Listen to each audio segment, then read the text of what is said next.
மறுபடியும் ஒரு தோல்விங்க. இந்த தடவை பவுலிங்னால இல்லை, பேட்டிங்னால. சிஎஸ்கேக்கு பேட்டிங் தான் ரொம்ப ஸ்ட்ராங்காக இருக்குது, பவுலிங் கொஞ்சம் வீக்காக இருக்குது அப்படின்னு இந்த ஐபிஎல் சீசன் ஆரம்பிக்கிறதுலேருந்து எல்லா எக்ஸ்பர்ட்டுமே சொல்லிட்டு தான் இருந்தாங்க. ஆனால் இந்த தோல்விக்கு சிஎஸ்கேவோட பேட்டிங் டிபார்ட்மெண்ட்டு தான் ரெஸ்பான்ஸ் எடுத்துக்கணும்.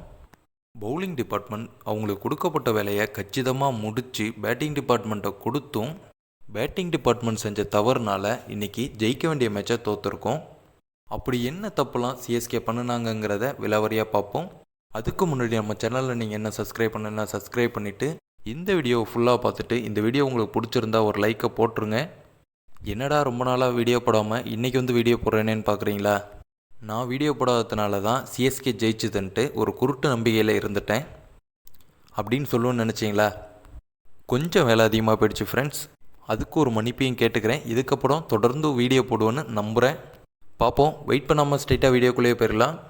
சிஎஸ்கே வர்சஸ் எஸ்ஆர்ஹெச் மேட்ச், இந்த மேட்ச் தான் நம்ம ரிவ்யூ பண்ண போகிறோம். சிஎஸ்கே பேக் டு பேக் 2 வின்னோட இந்த மேட்ச் வராங்க. எஸ்ஆர்ஹெச் மிகப்பெரிய ஃபார்ம்லலாம் இல்லை, கொஞ்சம் அப் டவுனில் தான் இருக்காங்க. கண்டிப்பாக அவங்கள அடித்து சிஎஸ்கே 6 பாயிண்டோட பாயிண்ட் டேபிளில் 5வது இடத்துக்கு போயிடுவாங்கன்னு நினச்சா இந்த மேட்சையும் தோத்துட்டாங்க சிஎஸ்கே. ருத்ராஜ் கெய்க்வாட் டாஸை ஜெயிச்சு பவுலிங் தான் தேர்வு செஞ்சார். சிஎஸ்கே பவுலிங்கில் மிகப்பெரிய தவறு எதுவுமே பண்ணலை, ஒரு சில தவறுகள் தான் செஞ்சாங்க, அதையுமே பின்னாடி சரி செஞ்சுட்டாங்க. சிஎஸ்கே பவுலிங்கில் செஞ்ச மிஸ்டேக்கில் ஒன்றுன்னா அது மேத்யூ ஷாட்டுக்கு பவர் பிளேயில் 3வது ஓவர் கொடுத்தது. இதை மட்டும் தவிர்த்திருக்கலாம் சிஎஸ்கே கேப்டன் ருத்ராஜ் கெய்க்வாட். இதை தவிர சிஎஸ்கே மிகப்பெரிய தப்பு எதுவுமே பவுலிங்கில் பண்ணலை. அதையுமே அடுத்தடுத்த ஓவரில் கண்டெயின் பண்ணி 200க்குள்ளே எஸ்ஆர்ஹெச்சையும் சுருட்டிட்டாங்க. 194 ரன் தான் கொடுத்தாங்க. எஸ்ஆர்ஹெச்சோட பேட்டிங் பார்த்தீங்கன்னா ஸ்டார்டிங் கொஞ்சம் நல்லா இருந்துச்சு, கொஞ்சம் டெத் ஓவரில் தான் கொஞ்சம் கஷ்டப்பட்டாங்க. அபிஷேக் சர்மா நல்ல பவர் பிளேயில் நல்ல ஸ்டார்ட்டே கொடுத்துருந்தாரு. பவர் பிளே முடிஞ்சதும் அவுட் ஆகிட்டார். 59 ரன் 22 பாலில். மிடில் ஓவரில் பார்த்தீங்கன்னா கெல்சன் மட்டும்தான் நல்லா ஆடினாங்க, மீதி எல்லாருமே வந்த வேகத்துக்கு அவுட் ஆகிட்டே போயிட்டு இருந்தாங்க. கெல்சன் நல்லாவே ஆடிட்டு இருந்தார். கெல்சன் விக்கெட்டை கடைசியில் வந்து அனுஷுல் கம்போஜ் எடுக்கலைன்னா கண்டிப்பாக எஸ்ஆர்ஹெச் 210 போயிருப்பாங்க. ஓவரில் அனுஷுல் கம்போஜ் நல்லாவே பந்து போட்டிருந்தார்.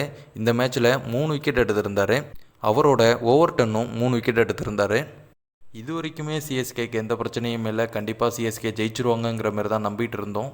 பேட்டிங்கில் தான் சிஎஸ்கே நிறையா தப்பு பண்ணி இந்த மேட்சை தோற்றுருக்கோம்.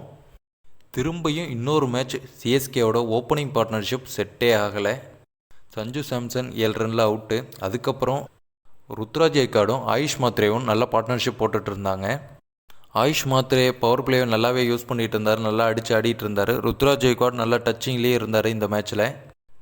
ஆயுஷ் மாத்ரே 30 ரன் அடிச்சிருக்கும் போது அவரோட லெஃப்ட் காலில் கிராம்ப் ஏற்படுது. அதில் கஷ்டப்பட்டுட்டு இருந்த அவர் ஒரு காலை மூவ் பண்ண முடியாமல் ஒரு ஷாட் அடித்து அவுட் ஆகிட்டார். அடுத்த ஓவர்லேயே ருத்ராஜ் கெய்க்வாடும் அவுட்டு. அதுக்கப்புறம் தான் சிஎஸ்கேவோட பேட்டிங் கொலாப்ஸ்ன்னு கூட சொல்ல மாட்டேன், கொலாப்ஸ் ஆகியிருந்தால் கூட பரவாயில்ல. கொஞ்சம் இன்டென்ட் இல்லாமல் ஆடி ஹிட் பண்ண முடியாமல் இந்த மேட்சை விட்டுட்டாங்க. சஃப்ராஸ் கான் கூட பரவாயில்லைங்க, மேத்யூ ஷாட்லாம் ரொம்ப ஸ்லோவாக ஆடினார். எனக்கெலாம் மேட்ச் பார்க்கும்போது மேத்யூ ஷாட் உனக்குலாம் ஷாட் ஆட தெரியுமாடாங்கிற மாதிரி கேட்கணும் போல் இருந்துச்சு. அதுக்கப்புறம் பிரேவிஸும் டக்கு தூபையும் ஹிட் பண்ண கஷ்டப்பட்டார். ஓவர் டன் அதுக்கும் மேலே.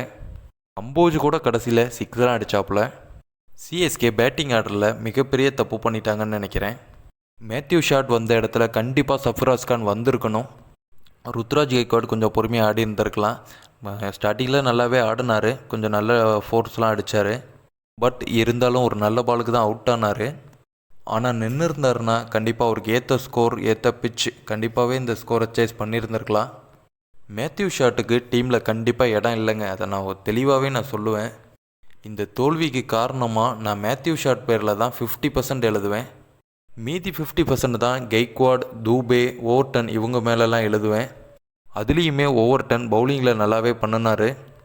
10 ஓவர் வரைக்கும் நம்ம கையில் இருந்த மேட்ச்சு, அதுக்கப்புறம் எப்படி கையை விட்டு போணுச்சுன்னே தெரியல. அந்தளவுக்கு ரொம்ப ஸ்லோவாக ரொம்ப கேவலமாக பேட்டிங் ஆடினாங்க சிஎஸ்கே. ஓகே, முடிஞ்சு போச்சு. அதோட எஸ்ஆர்ஹெச்சும் நல்லாவே பவுலிங் பண்ணினாங்க, அவங்களுக்கும் நம்ம கிரெடிட் கொடுத்தாகணும். ஓகே ஃப்ரெண்ட்ஸ், நீங்கள் சொல்லுங்கள், இந்த மேட்ச்சில் எஸ்ஆர்ஹெச் பவுலர்ஸ் நல்லா பண்ணினதுனால எஸ்ஆர்ஹெச் ஜெயிச்சாங்களா, இல்லை சிஎஸ்கே பேட்ஸ்மேன் சொதப்புனதுனால சிஎஸ்கே தோத்துச்சான்னு நீங்கள் கமெண்டில் சொல்லுங்கள், பார்ப்போம்.